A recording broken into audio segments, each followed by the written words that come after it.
Last year, it was so important to nail your running back picks in drafts. They literally won you leagues. So today, we are going to highlight 6 running back breakout candidates that you need to target in your drafts before they actually break out so you can have an upper hand over your league mates. And fellas, it is rookie fever season. We are going to just clip off the rookies on the front end that we think could break out this year. We'll give you some more deep cuts on the back end. Maybe not deep cuts, but some more interesting candidates than the obvious rookie breakout candidate. But oh boy, people have steamed the crap out of Treyveon Henderson since his preseason game. Cameron was going as the RB21 before this past weekend. Dude literally looked like the most electric player on the football field in their preseason game against the Commanders. Now he's steamed all the way up already to the running back 17 ahead of a guy like Chuba Hubbard. Look, we try not to keep it too obvious on this show of players that we talk about, but he's got to be one of the most obvious breakout running back candidates this year. Yeah, I mean, he is exceptionally good at the football. If you watched him play, you saw the kickoff return. That was I don't remember the last time we saw one play in one preseason game move a guy up as much as like Kerryon Johnson. Oh, well, okay. Not the last 10 years have we seen one play. And I'm not saying, I've been all in on Treyveon. I called him my running back 2 before we got to the draft. This is kind of where I've been this whole time. Obviously, it says running back 20. I think that can fluctuate a little bit. I'm okay taking him, if other players are projected a little bit higher because you're taking him for that back half of the season, because I think it's only going to get better as the season goes on. But we're talking about a guy who everybody has raved about his pass catching or his pass blocking abilities, how they're going to use him in the passing game. Had 3 receptions already against the Commanders in that preseason game. Obviously, he's dynamic. You saw it on the kickoff return. You saw it on the fact that he only had 1 carry for 18 yards. If Ramondre Stevenson starts to fumble at all, if Ramondre Stevenson gets banged up at all, that is only going to escalate the timeline of the Treyveon Henderson experience that we're going to see. I think he could be a light version of Jahmyr Gibbs in that way. Maybe similar. I think he could have a similar season to Jahmyr Gibbs did his rookie year, where he cracks into that top 12 right at the end. Maybe not quite top 12 in points per game, but he is there because I just think he's so dynamic, and the Patriots are going to want him on the field. And I think what we saw was just a glimpse of what he can do. We've seen Josh McDaniels use running backs in the passing game a ton. That's what gives me the confidence even more of maybe he only gets 120 carries this season, but he's also a guy who could see 80 targets. So I think you just have so many contingency plans with him where that's not always the case with a rookie of how are they actually going to see the future? Yeah. If you remember back to J.K. Dobbins' rookie season, he was not used at all until all of a sudden he broke out at the end of the year. Whereas I think even in those beginning weeks, you're going to see some of Treyveon Henderson. I did a show with Jagger May earlier this week. And basically I said, brother, I've played this game with Treyveon Henderson before and I've won, and his name is Jahmyr Gibbs, right? People have complained how lazy it is just be just because they show some of the same similarities doesn't mean they're on the same trip. I'm sorry, when you show me an explosive player who can run the ball on the outside, who can create explosives for an offense that was graded highly amongst his running back class, those are just the best dudes to bet on, especially Ty with a guy like Josh McDaniels as his offensive coordinator who has nothing but sung his praises this offseason.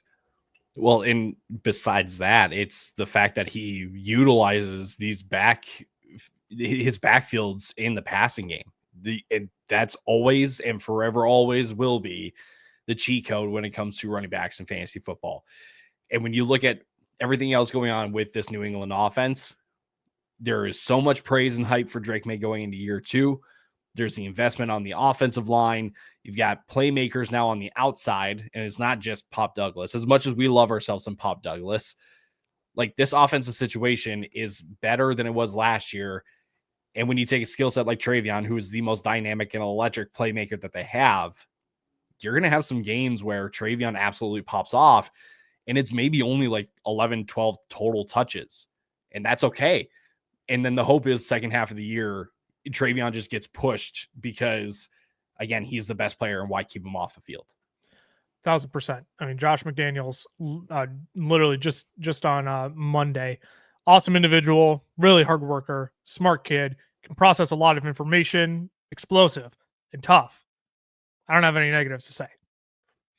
Sold. All right. All of a sudden, this ADP is worth it until he gets into the Omarion Hampton range. I'm just going to continue buying Treyveon Henderson because it's just so obvious to me at this point that he just creates so many explosive for this Patriots team that they desperately need in order for this offense to be firing on all cylinders again this season. So absolutely, Treyveon Henderson steaming up in price, but looking at the range of guys he was going in, the Chuba Hubbards, the Alvin Kamaras, the James Connors, like they just don't create as many explosives as Treyveon Henderson does. And it's just becoming more and more clear now that the Patriots are going to need him on the field and will utilize him on the field this season. Before we get to the other two rookies and three other players that we're going to talk about, we know you're prepping for your fantasy football drafts, all right? So this is the place you're going to want to be this off season. So make sure you hit that subscribe button, leave a like on the video, turn on that notification bell as well so you know when all of our newest content is up. As much as we want to provide you fun insights along the way into our process, we want to remind you of the fun and camaraderie that comes with fantasy football. The reason we all love playing this fake sport with each other. As much as I want to beat Cam and Ty, our friendship was built through this game. We know you've done the same, so we hope you join us for some fun insights along the way, but also the camaraderie this fake football game brings all of us. Ty, I'll kick it over to you. RJ Harvey is your pick. This is like, I don't want to say like a quote unquote safe bet, but also like, I think people just totally got worked. And it's like, oh, Sean Payton opened him up as RB5 on the depth chart. That was the easiest trap to walk into. And I still am shocked people fell for it. And then he opens up the preseason and runs with the ones for the Denver Broncos. Go ahead. Tell us why RJ Harvey is actually the breakout candidate and not the RB5 like you all got duped into. Yeah, I don't know if it was just this year, but I shouldn't say you all, but people on the internet. Every single one of you screwed up. If it wasn't for us saving you, idiots. you would Are still you be in the kidding me? dump. The listeners of our show are just dummies. No. People on the internet somehow got correct. I found maybe there was an extra emphasis on the unofficial depth chart releases, right? They made it clear it was unofficial, and yet people still kind of took it to heart and they're like, oh, RJ Harvey is not really doing well in camp apparently. And that was just so lazy because everything else between the lines said that RJ Harvey was the most dynamic player in that backfield. And now it's not really hard to do when your running mates are Jaleel McLaughlin and Audric Estime, J.K. Dobbins when he got there. But RJ Harvey, then in the first preseason game, not only gets to start, but he plays like meaningful, and I would even say enlightening snaps, right? He plays 12 of 13 snaps on first and second downs. J.K. Dobbins takes all the third down snaps, which you may hear that and go, well, isn't third down more passing down snaps? Yes and no. I mean, I don't want to just keep it black and white like that, because you can do pass plays on first and second downs. But the major takeaway is that the usage for RJ Harvey kind of aligns with what Sean Payton has traditionally done in Denver, at least last year, where Broncos running backs had 63 receptions on first and second downs and only 22 on third downs. And that's according to PFF.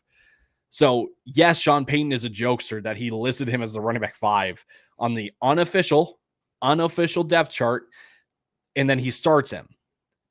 And maybe we need to take the usage with a grain of salt, because it could literally flip on its head, because again, Sean Payton is a jokester. But again, the point is the usage is worth noting, paying attention to moving forward, because if this is the usage that we're going to be getting from RJ Harvey, it gives him the platform to break out without having to exceed or usurp the veteran that's in front of him, while he still possesses big play potential in both the run and pass game. It's lazy to say, hey, look what Sean Payton did with Alvin Kamara. And you see it thrown out there on the internet, right? And obviously, majority of people know not to just walk right into that trap and draw that comparison, but very eerily similar vibes, right? It's Alvin Kamara was listed RB5 on the depth chart, comes out as a monster role in his rookie season. We knew RJ Harvey, when they brought in J.K. Dobbins, was going to be the primary pass catcher still for this team when you got a guy like J.K. Dobbins who can kind of rotate in on third and short goal line scenarios. But we knew there was this upside for RJ Harvey in the passing game. I think what worries me a little bit is, what do we consider a breakout at his current cost? Where I think we can look at Treyveon Henderson, and at one point, again, when he's going as the RB21, it was very simple to say, well, the breakout for him is a top 12 finish at the running back. And like, I'm going to say this kind of quietly, I don't think that's out of the realm of possibilities for Treyveon Henderson this year. I wonder how high the ceiling can be for RJ Harvey, though, Cameron. I think RJ Harvey can turn in a top 20 season, no question. But it's a ceiling cap for like a true like bonkers breakout season. Yeah, my worry is, right, you bring up the Alvin Kamara. I don't see RJ Harvey getting that type of passing volume. That's my concern, Right. is if this is like a 55-45 split, I still think he returns on value as the running back 20, because I think that, the Denver offensive line is going to be good enough where that's going to be a valuable spot to be in. My concern is just he's not going to get enough in the receiving game where we're going to see that true upside. If he's not getting that, touchdowns really do have to follow his way. If Dobbins is stealing those touchdowns, right, and he's a 7 touchdown kind of guy with decent but not great receiving work, and he's not really, we're not getting 250 carries, I just kind of struggle to see where the breakout kind of comes from with RJ Harvey, if that makes sense. Because that's all my concerns of J.K. Dobbins, I think, is going to factor in the places where it matters most for fantasy, receiving game, third down work, touchdowns, that I'm just a little bit more concerned about RJ Harvey. So you see a little bit more overlap in the passing game for J.K. Dobbins, and you do just like, okay, RJ Harvey, here you go, 70 targets this year, which I don't even think, and Ty, you're kind of giving those like squinty eyes, like, are you guys a bunch of idiots look, and that you give like once an episode, which I appreciate about you. But like, I also don't think that's what you're trying to say at the same time. All right, 3, 2, 1. The thing I'll add to is, I think my concern is, I know the unofficial depth chart, right? We made fun of it, but I do think Jaleel McLaughlin is going to factor in a little bit as well, just in the passing game role. So I don't think it's going to be strictly Dobbins that's taking it, but I think he might be there just enough, or a third back in general, just enough that it's just going to factor in enough that you're capping where Harvey can go to. I still think he get 40, 50 targets, which is good, but it's not that insane upside if you're not getting that crazy volume rushing the ball. So now I want to ask, if you guys don't mind being transparent, what is your stat line? What is your projection for RJ Harvey this year? Because I don't have him getting an outrageous amount of touches, but I feel like RJ Harvey is a little bit different than Treyveon in the sense that I am expecting much more of a second half of the year outburst or breakout than I am anything from the beginning of the year. If I had to make a bet between Treyveon and RJ Harvey, who's the guy that's going to explode on the scene first between the two of them, I would bet it's RJ Harvey.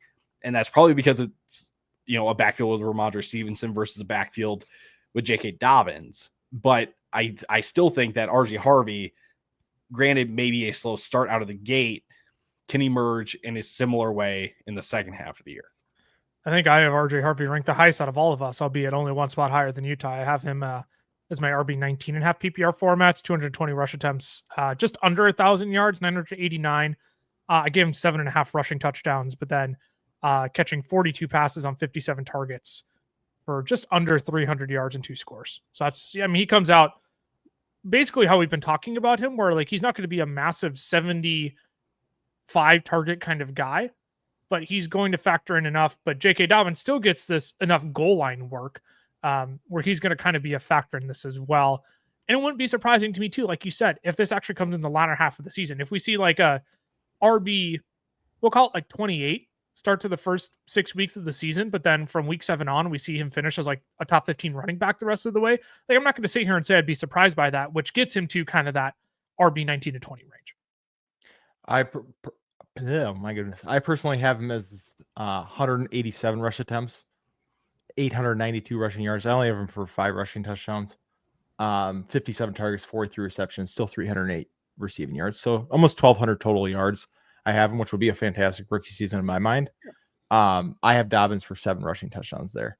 So I do have Dobbins taking more of that workload. I have Dobbins slotted in at 170 rush attempts, which, might have to go down after watching. So, and I'll admit, like, that probably has to come down a little bit, maybe pushing Harvey closer to that 200 range, but probably still keeping him, between running back 22 and 25. Okay, so that's fascinating because I've definitely got RJ Harvey projected for less carries than both of you for about the same amount of receiving work. And I've still got RJ Harvey as my running back 20. Now, that's more, again, overall rank currently, by season's end. I still maybe have more optimism than you guys based on what you guys have described as in your concerns that RJ Harvey's second half of the year, where he can be, I would argue, a top 15 guy, maybe not top 10, top 12 like a Treyveon, but if he's top 15, I think it's still worth the investment even in your drafts. Maybe you can game the system a bit and then he's a buy low candidate at some point in the year, and then you can, reap the benefits of the second half breakout. But I just think RJ Harvey, and I should also mention this too, I think I'm the most pro Denver, you are. Out of the three of us, you are. Out of the three of us. You 100% are. So I think that definitely plays into it too. But I think RJ Harvey's got a ceiling for a span of this season where he can be a top 15 guy. Yeah, and none of this, at least I can speak for myself, and I probably for you as well, Cameron, but like, I don't think RJ Harvey is a bad investment whatsoever at the running back 21. I actually think it's probably a good investment, but it's recognizing, oh boy, you might actually feel the burn of that at the start of the season when you're like, you know what, RB21, I'm expecting at least RB21 through the first half of the season, when this could be a very slow burn like we got with Jahmyr Gibbs in his rookie season, right? Not to keep bringing up Jahmyr Gibbs and comping him to all these rookie running backs, but like, could it be where it's like you drafted him as the RB20 and you're like, dang, dude, I'm not even getting anywhere close to the RB20 back right now. And I'm pissed. I might move off of him. But then over the back half of the season, Jahmyr Gibbs was a top 10 running back in fantasy football. That's more likely than not going to be the case for RJ Harvey this year, where you're going to see Sean Payton get out, make sure he gets his legs underneath him. But then over the back half of the season, I think it's going to be clear as day. RJ Harvey is going to be the more explosive running back than J.K. Dobbins. And you'll see that over the back half of the season. So you're not saying, hey, watch out for a breakout right away. It might take longer than these other rookies, but it's coming, and you need to draft him right away before that breakout happens. And you're like, man, now I can't even trade for him. We'll keep it moving to the last rookie running back here, fellas, and it should be no surprise that it's Omarion Hampton. I've talked about Omarion Hampton ad nauseum at this point, so I really want to keep it short, because the longer we go in training camp without Najee Harris getting meaningful reps with the Chargers offense, the closer we are to getting Omarion Hampton being the bell cow. I saw on Twitter today, Tuesday, August 12th, that Najee Harris was back jogging at practice. Oh my goodness. I hope he can jog with only one eye. I don't know why that's worth celebrating. Like, great. It's something. If I had one eye, that doesn't prevent my two legs from moving. Like, I hate to just be like brash and just like say it as it is, but like, or crass, excuse me, and just say it as it is. But I don't know, man. This is the easiest bet on having a breakout running back, because he's already been seated up to the running back 12. At one point, I remember the days when Omarion Hampton was going as like the RB 17, 18 in drafts. Now you got to pay a top 12 price tag for him. And frankly, I think it's justified, because the longer we go without Najee Harris, like, who's to say Omarion Hampton shouldn't be drafted like in the Chase Brown, Josh Jacobs range if Najee Harris didn't exist, which is kind of where we're getting to. Yeah, we're definitely getting up there. The thing is too, I mean, that was my worry, is I didn't know how efficient he was going to be. Then obviously you have the Rashawn Slater injury, so you're worried again about how.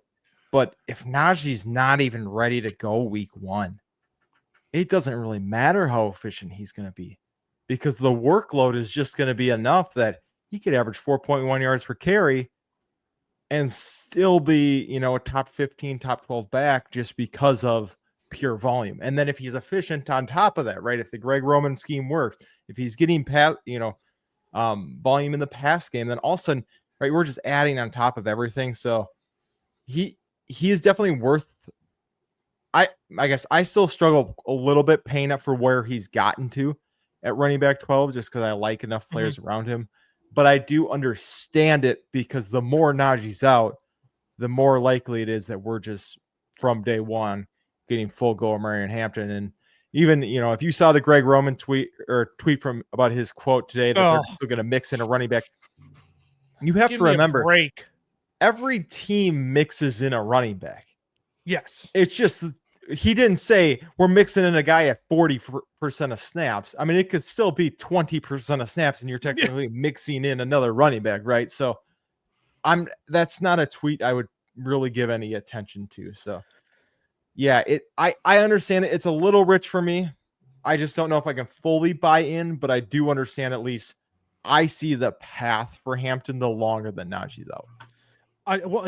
That's what it is, right? Because I'm also not sitting here and telling you Najee Harris is just a non-factor this year. He'll be a factor eventually, but like seeing how the Chargers split this backfield, I've got Omarion Hampton for 250 carries this year. I've got Najee Harris down for 130, and I think it's just like that might be close to the floor of where I think Najee Harris hits his carries this year. But again, the longer he's out, the more I'm like, okay, do I start filtering receiving work to Omarion Hampton? Do I start filtering like maybe a handful of more touches? Like at what point do we look at this and say, you know what? The only guy Greg Roman can throw out there alongside Omarion Hampton is Kamani Vidal. And do we really want to see that experiment again, Ty? Yes. I'm just like, again, I understand the price tag is rich, but I look, again, we're getting to that point of if Najee Harris never existed on this team, what's stopping from Omarion Hampton being drafted as a top 10 back?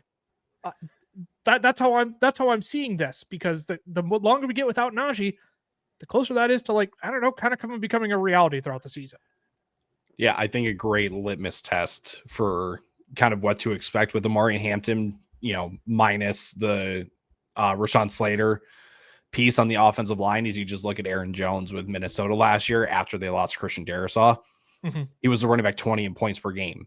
And the only difference, I shouldn't say the only difference, but you look at offensive line play, the Vikings offensive line was Cam Robinson, Blake Brandell, Garrett Bradbury, Ed Ingram, Brian O'Neill. That was not very good, and you saw it right after. Yeah.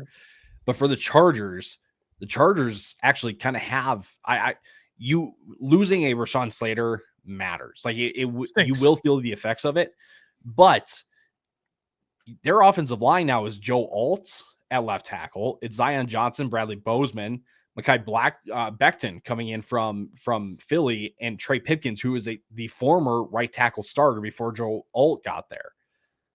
I'm taking this kind of makeshift Chargers offensive line over Minnesota's makeshift offensive line. Add in the fact that you've got a developed running game system here with Greg Roman and an ultra talented and youth running back in Omarion Hampton here. Like, I know the ceiling kind of took a hit here because you lost Rashawn Slater, but for a running back 12 price tag with the ability to still give you some top 10 finishes on a weekly basis, I'm still in on Omarion Hampton. Again, you have to acknowledge the ceiling isn't the same. Yep. But you kind of get into a range of running backs here. Kyron Williams and Breece Hall are the next guys to go right after, where it's like, do you feel comfortable with those guys over Omarion Hampton? You can poke holes in both too, right? You can look at Omarion Hampton and the loss of Rashawn Slater and say, who do I really need to bury him for that? You can also look at Kyron Williams and say, I don't know, man, Matthew Stafford's being put in a medical airstream right now, and we're just supposed to pretend he's okay. And that's not going to impact this Rams offense, despite Kyron getting a shiny new contract recently. Like, Breece Hall has plenty of issues on his own. Apparently Isaiah Davis is like a real thing on third downs. You can poke holes in any of these guys, and I just look at them all and I say, I don't know, man. I trust Omarion Hampton the most in his given circumstance, seeing what 1.5 leg J.K. Dobbins could do last year. Look, Mekhi Becton, not a bad upgrade on the interior of that offensive line either. I don't want to overstate that, but I also don't want to understate that either. At the same time, it has to mean something. So Omarion Hampton is just like the easiest bet out of the three players we've talked about to break out, I think, this year. And so if you want to get ahead of your league mates and already start drafting some of these players to win real prizes over on Underdog, you can decide if the ADP is too rich. Maybe you think we're idiots for kind of being willing to take Omarion Hampton at the running back 12 and you just want to draft all the Kyron Williams and Brees Hall you can instead, then go ahead and do that. But you can hear from our friends over at Underdog how you can do so. Today's show is brought to you by our friends over at Underdog, home of Best Ball Mania 6. There are $15 million in prizes up for grabs, with $2 million going to first place and another $1 million going to second place. Entering is super easy. You join a draft with 11 other people, select your team, and Underdog will automatically generate your highest scoring lineup each week. Essentially, you get all the fun of drafting with zero stress of making the wrong decision on who to start. Underdog hosts a variety of other contests as well, ranging from $3 entries to $500 entries, so there's something for everybody's pocketbook. If you're not on Underdog yet, use the code FELLAS when you sign up, because they'll give you up to $1,000 in bonus credits to play with, and we'll give you our 2025 draft guide for free. Again, that's code FELLAS over on Underdog. Now let's get you back to the rest of the show. Alrighty, fellas, now that we've clipped all the rookie breakouts out of the way, let's start getting to a few other players that we might need to make some stronger cases for. And Cam, I think the player that you chose is fascinating, Jordan Mason of the Minnesota Vikings. People should be drafting him before he breaks out, you think? Yeah, I think he's a guy who, even without, right, you think of him as a handcuff because we think of Aaron Jones, we think of him as a backup running back. I think he's going to be a lot more involved this season than that. Aaron Jones had a career high last year in rush attempts at 31 years old. I don't think they want to repeat that going into this year.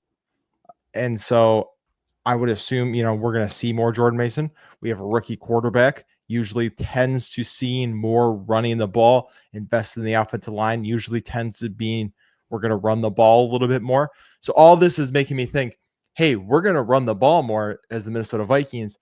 And I don't think we're going to give 250 carries again to Aaron Jones, right? We'd rather preserve him. We'd rather play like we're going to make the playoffs and have him around during that time, especially knowing, hey, he's had injury, he's got a decent injury list going on throughout his career.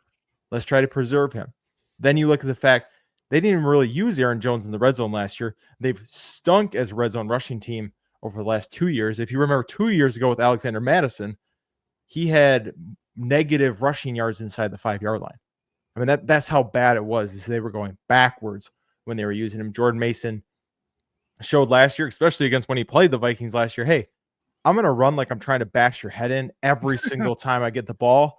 That's the guy you give the ball to inside the 5-yard line. So I think he's in line for a lot of touchdowns. I think he's in line for a lot of work. Obviously, the PPR upside is going to be a little bit capped when you have a guy like Aaron Jones in that offense. But if he's a risk to see double-digit touchdowns this year and can see 150 to 175 carries, I don't think not only is he going to be a value at running back 30, I think he could be cracking top 20 upside, which, for a guy that at the beginning of the season, we're like, oh, he's going to be buried on the San Francisco depth chart. Now we're talking about, hey, he could potentially be a 1A in this offense, depending on how Aaron Jones holds up this year. I think is a pretty big shift for him. Yeah, I think there's two important things to name about what you just said. One is, for a guy like Jordan Mason, we are painting the prettiest of upside pictures here. Yes. We're not sitting here and saying this is exactly what's going to happen, but yeah, it's worth making the investment here after a guy like Brian Robinson Jr., who people are just absolutely flattered and hot and bothered by Ja'Cory Krosky Merritt down in Washington, where it's like Brian Robinson's ADP isn't changing, but Ja'Cory Krosky Merritt's is just skyrocketing right now. So Brian Robinson almost has a threat to lose touches versus Jordan Mason has an opportunity to take touches here, right? So we're painting you a very pretty upside picture here. The second thing I think that's important that you mentioned is, I don't know if it's necessarily Minnesota is going to, I don't know if Kevin O'Connell is going to change his stripes outright, but is he going to change his stripes in the areas that matter most for fantasy football? Which, if we get Jordan Mason inside of the red zone, hey, maybe let's not depend on JJ McCarthy to try and score us touchdowns inside of the red zone this year. What if we can use Jordan Mason inside of the red area this year to get us into scoring opportunities, inside of the 10 to potentially break off a touchdown, inside of the 5 when we just need someone to pound it in and, like you said, run it through your chest to score a touchdown for us? To me, that's what this screams works. I still think Kevin O'Connell wants to throw the football. It's what he's good at doing as a head coach, is structuring an effective passing attack. At the same time, though, once they hit the red area, yeah, why put the pressure on JJ McCarthy to find Justin Jefferson, TJ Hawkinson in the end zone when you can just have Jordan Mason run it straight through this revamped offensive line and put 6 on the board for you. Ty, I know you've been probably the most bullish on Jordan Mason out of all of us this year. And I think I'm starting to come around to the point where I'm like, yeah, I think I can start justifying running back 30, even though I felt it's a little bit too rich for me all offseason.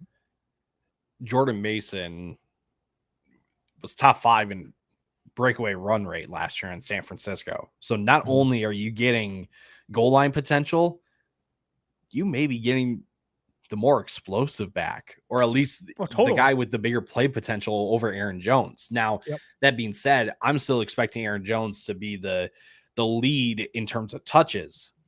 And this is, I think, where I get the most, or where I am the most bullish. It would not surprise me if Aaron Jones and Jordan Mason both have over 200 touches this year, carries and receptions combined. That is within the realm of possibility. And again, you add in the double digits, you add in some of these bigger rushing plays. Like Jordan Mason, again, may not be a guy that hit your lineup every single week, but if he's going to be kind of on the fringe of a running back 2, he's a great bye week kind of fill-in guy. The contingent upside is massive.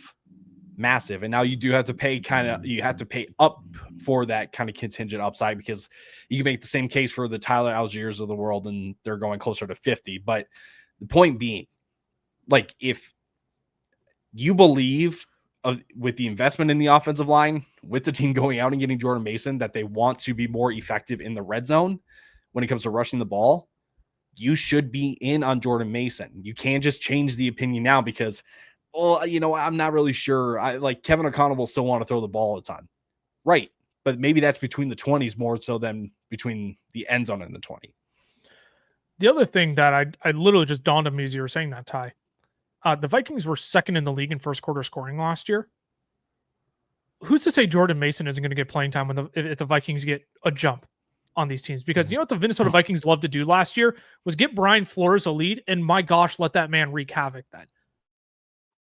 It wouldn't surprise me at all if Kevin O'Connell is saying, hey, great, I'm going to go out and get this team a lead. I'll put 10, 13 points on the board here in the first quarter and a half. And if we're up at half by 10 to 14 points by 2 scores, who's to say Jordan Mason doesn't start becoming the primary back with the Vikings playing a lead? So like you said, Cameron, they can preserve Aaron Jones, right? There's a lot of ways you could paint this picture to see Jordan Mason involved. And like you said, Ty, he's the younger and more explosive back than Aaron Jones at this point in his career. Not only could Jordan Mason be the goal line guy, not only will he take over if Aaron Jones goes down, but Kevin O'Connell has already said it feels like we have a 1A and 1B here. And it wouldn't be surprised if they're, playing tag team partners here, if you will. 1B is just, riding the backwood to help the team get the lead. And then 1B tags in and just takes the rest of the team home, right? It could easily work out like that for Jordan Mason. So this is one where this Vikings offense could be good enough. They might not. It's different to talk about the Vikings' success this year from a record prediction compared to what the offense looks like this year. I still think this Vikings offense is going to be very, very good, even if they don't have another 14-3 season. And instead they finish like a 12-5, and you still see this offense produce the same amount of yards this year. It might just be shifted a few different ways. So Jordan Mason's a fascinating one. I think you can definitely paint the picture here for him. And he's becoming more of a digestible target for me at the running back 30 this year. Let's go a little bit deeper down the board, though. And Ty, I commend you for choosing a Jacksonville Jaguar running back, because they are literally the bane of my existence right now. I don't know what the heck is going on with Travis Etienne getting treated for cramps. This Bashal Tootin 50-yard touchdown run in training camp. Tank Bigsby tweeting out the woozy emoji like 15 times in a tweet. If that's dissatisfaction, that's because he got clowned for getting run over by safety. There was a whole bunch of mishmash reports. I'm tired of trying to predict the Jacksonville Jaguars. It's playing roulette at what order they're going in my rankings. Go ahead. Just make the upside case here for Tank Bigsby, because I'm coming around that it's either going to be Tank Bigsby or Bashal Tootin that's the breakout back in this backfield this year, and probably not Travis Etienne.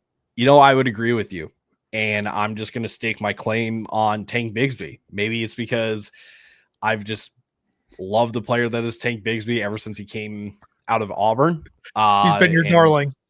He's been my darling, and sometimes you are just early. You're not wrong. You're just early sometimes.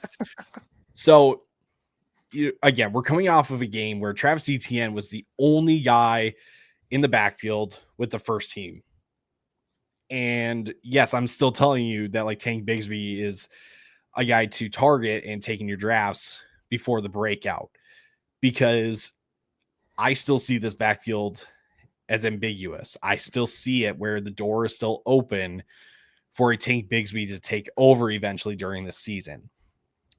And all that we really need is some not great performances, more so average performances from Travis Etienne, who figures to be the lead guy going into the year.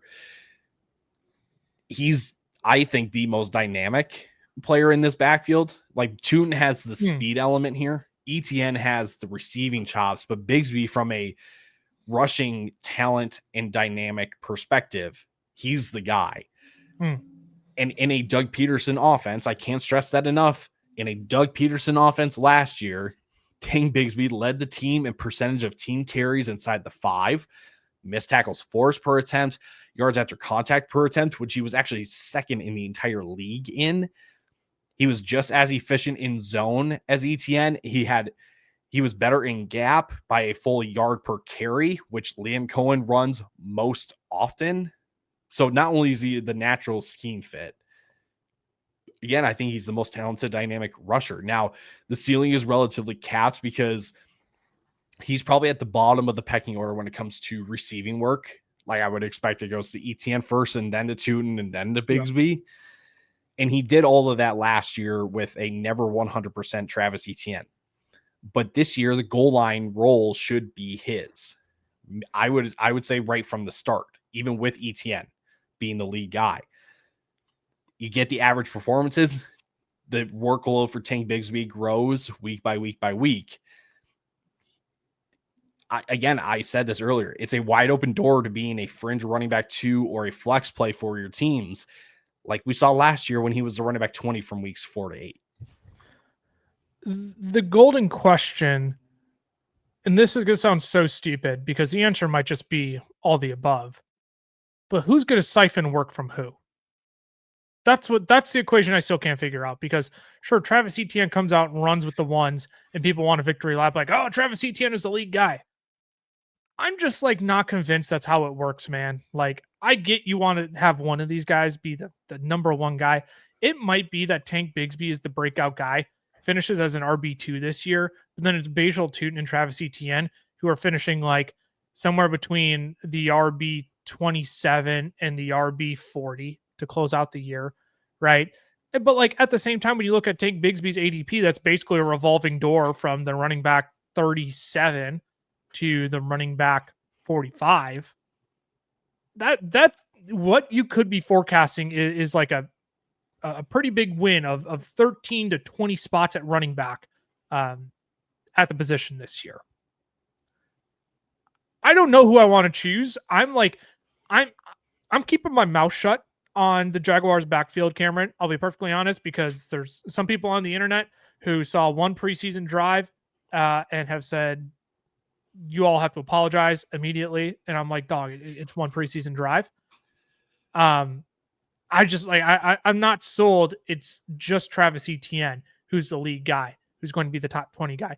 I'm not sold that's going to be Bajal Tootin who breaks out and ends up being a top 25 guy. I'm not sold it's just Tank Bigsby, because I think what you could see from Liam Cohen this year is 3 guys who probably finish somewhere between the RB25 and RB30 this year, or RB25 and RB35 this year. Yeah, I think by from probably week 8 on, I think it ends up being 2 guys. I think that's probably the way that they shift into one has to get weeded out at some point, right? And that's kind of what the bet you're taking here is. We saw how valuable these running backs can be in a Liam Cohen system.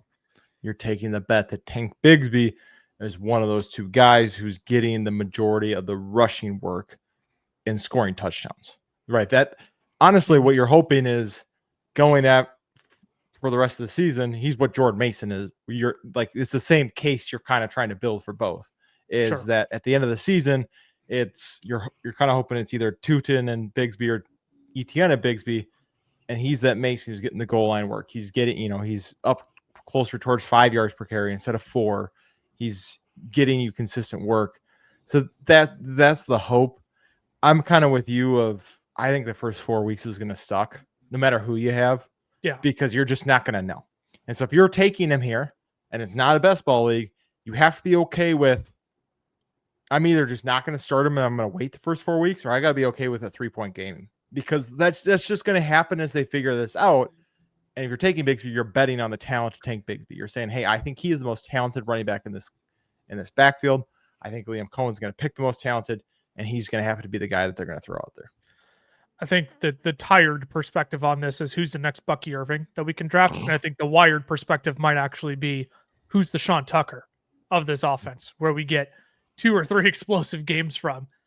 And then they're the one who's actually phased out by the end of the season. I don't know if it's Tank Bigsby. I do have Tank Bigsby statted out the lowest in my projections. But that's mostly for the reason that you brought up, Ty, is just like, I literally have this as a 3-headed monster and he just doesn't get any of the receiving work. But should the carries fall in favor of Tank Bigsby, it's not hard to paint a picture where, yeah, he becomes a top 30, a top 25 guy. And all of a sudden you're looking at, a breakout from this backfield as being the lead guy. If Bashal Tutin's the one who falls wayside, if Travis Etienne ends up being the guy where it's like, okay, Liam Cohen isn't too interested in playing him anymore. My biggest worry, if we're going to I don't mean to close this on a Debbie Downer reality point. I think my biggest hesitation in all this and why I just keep my mouth shut on this revolving door is because, again, I think we're just looking at a backfield where it's like, if I'm at the end of the season and I see Travis Etienne as the RB31, Tank Bigsby is the RB32, and Bashal Tutin is the RB33, I'm not going to be surprised if that's the reality at the end of the season. But don't hate making the bet on Tank Bigsby actually being the guy who emerges here, considering the buzz he was getting, 2-3 weeks ago out of camp, running with the ones. There's some pretty good buzz there when he got his shot. So I wouldn't be surprised if he ends up being the one who emerges. I'll be honest. Okay, maybe let's ask this question to wrap up. Who would you be the most surprised by if they were the lead back in this backfield come season's end? For me, it's Travis Etienne. I'll be perfectly honest. I think I'd be the least surprised by that. I think it's sorry. I asked that question backwards. Who would you be the most surprised by if they let the backfield come into season? And I think mine would be Travis Etienne. It's not even an anti-Travis Etienne take. I have him Travis Etienne take. I have him statted out the highest out of this running back bunch. I think it's Tutin for me, but that's just being a 4th round rookie. I would agree. Because I was so pro Tank Bigsby and I was not so pro Bashal Tutin coming out of the draft. Totally. I just, when I've had an off season of, well, the next Bucky Irving is painfully obvious, right? And it's Bashal Tutin because he has Liam Cohen now. I'm just like, you guys, it's completely different here. And when you actually look into the film of Tutin, at least at his time in Virginia Tech, and when your GM has to come out after the draft and say, yeah, I pitched this, to in my interview and to give people an idea of the path that he needs to go on, you're already projecting him. You're already projecting that Bashal Tutin can make an impact versus Tank Bigsby, Travis Etienne, where we've seen it before. I think that the one thing that I'm keeping an open mind for with Bashal Tutin is the explosives he could create for this offense. And if we're going to create a pro Treyveon Henderson case based on explosives, if Bashal Tutin brings that explosiveness to this Liam Cohen offense, he's going to want that on the field, right? It depends on if Bashal Tutin can actually hit on that.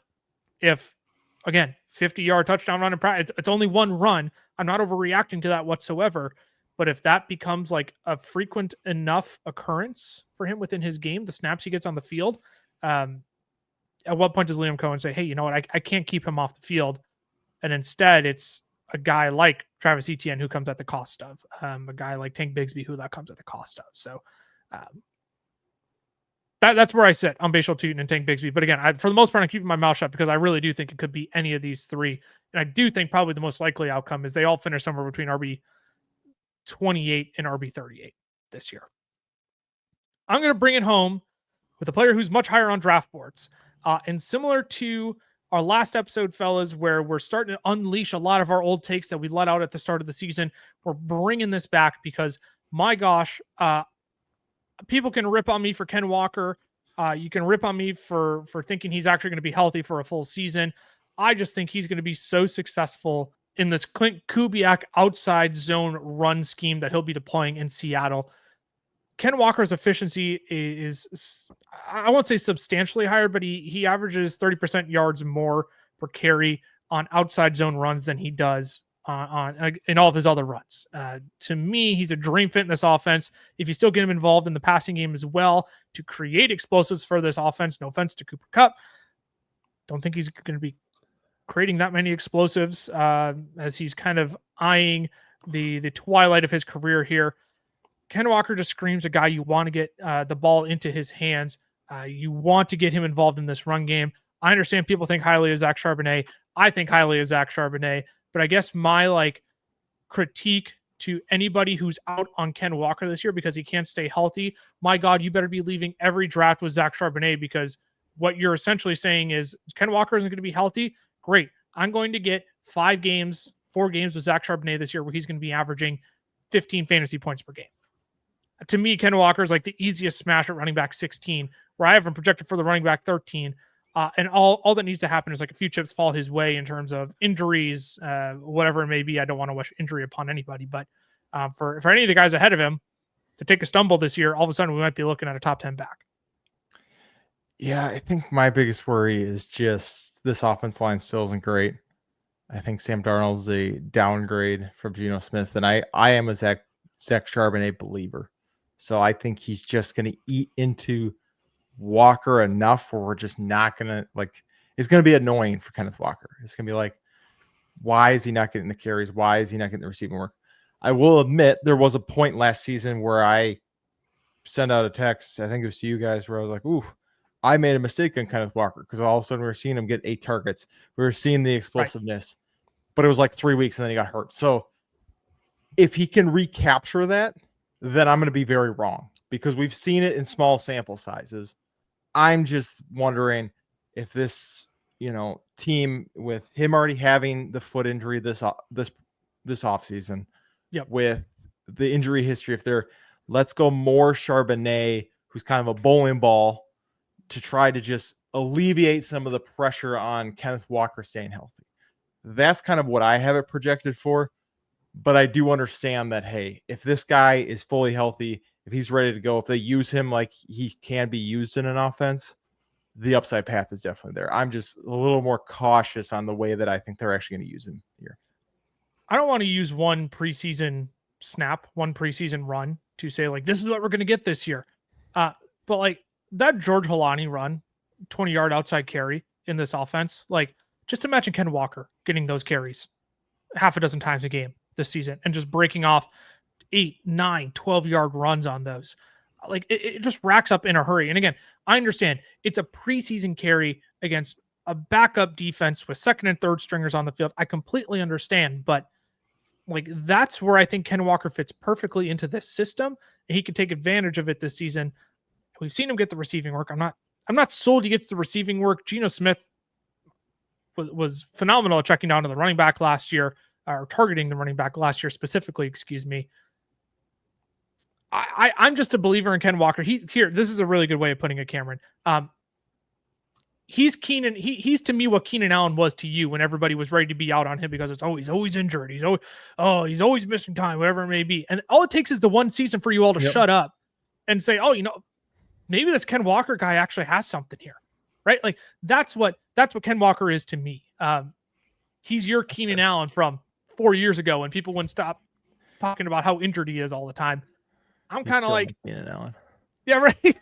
Keenan Allen it's still your Keenan Allen now that he's got a contract. Ty, I'll let you get a word in here because, again, I'm belaboring a lot of points that I've already made about Ken Walker this offseason. You can go literally watch any of our other content where we've talked about breakout running backs, or we've talked about steals and drafts, values and drafts. Ken Walker has been a frequent flyer on this list.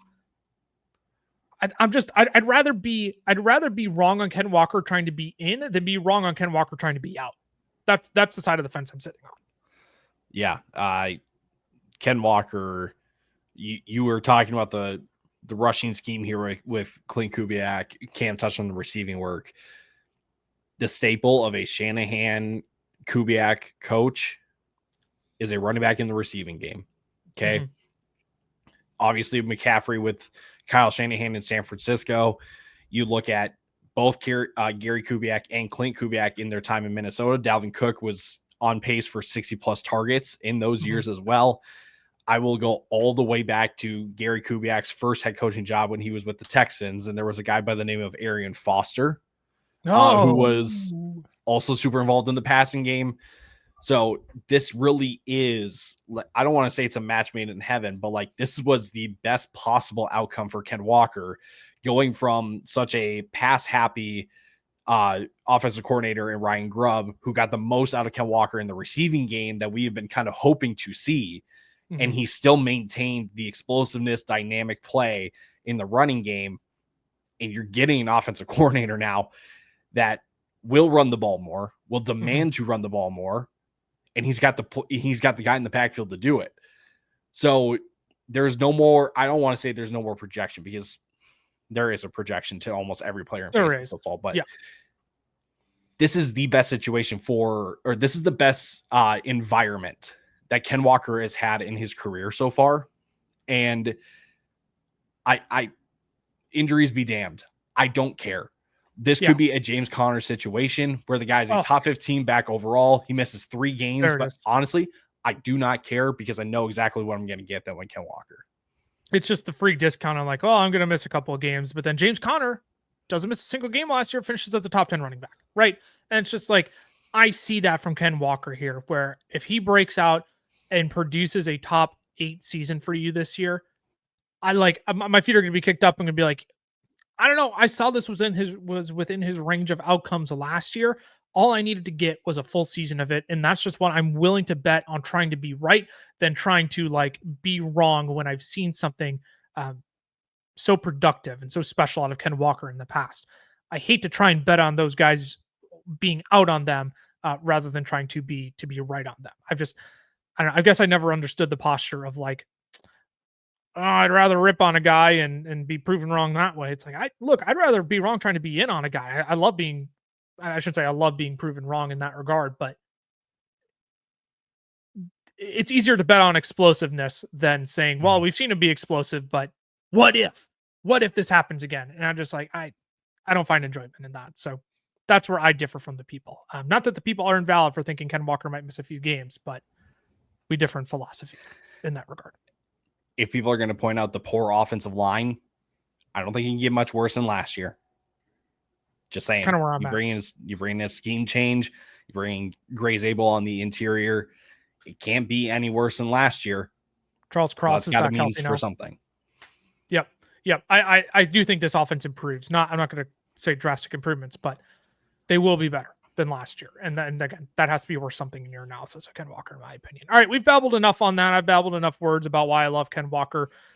If you want to see where we have all these players projected, you got some of our individual projections, but what the full season statted out projections look like. Check out our 2025 draft guide. That is down at the pinned comment of the description down below. Get your hands on that. Help you prepare for your drafts this year. Statted out projections on over 290 players. Full team profiles highlighting offensive schemes, stats that we've used in our own research for our projections as well. So much in there for you all to prep for your drafts this year. We appreciate your support there of our work and the hard work efforts we do to try and provide accurate analytical insights for you all. Tomorrow, we're going to repeat the same exercise, but with wide receivers, correct? Yes, 6 wide receivers that you need to draft before they break out this season. That'll be a fun episode for you all as well. We'll probably re-highlight a few more takes there, but definitely bring you some fresh ones that have opened up our eyes throughout the offseason as well. Make sure to hit that subscribe button, turn on the notification bell as well, so you know when that piece of content goes up. You can follow our other socials, FF Fellas on Twitter, the FF Fellas on Instagram, Fantasy Football Fellas on Facebook and TikTok. And hey, if you're watching over on YouTube, appreciate your support here. But if you're just like, I stick to YouTube Shorts, that's totally good. We got a Shorts page, Fantasy Football Fellas Shorts over there as well. If you want to follow our personal socials, I post things there every once in a while. So do Ty and Cameron.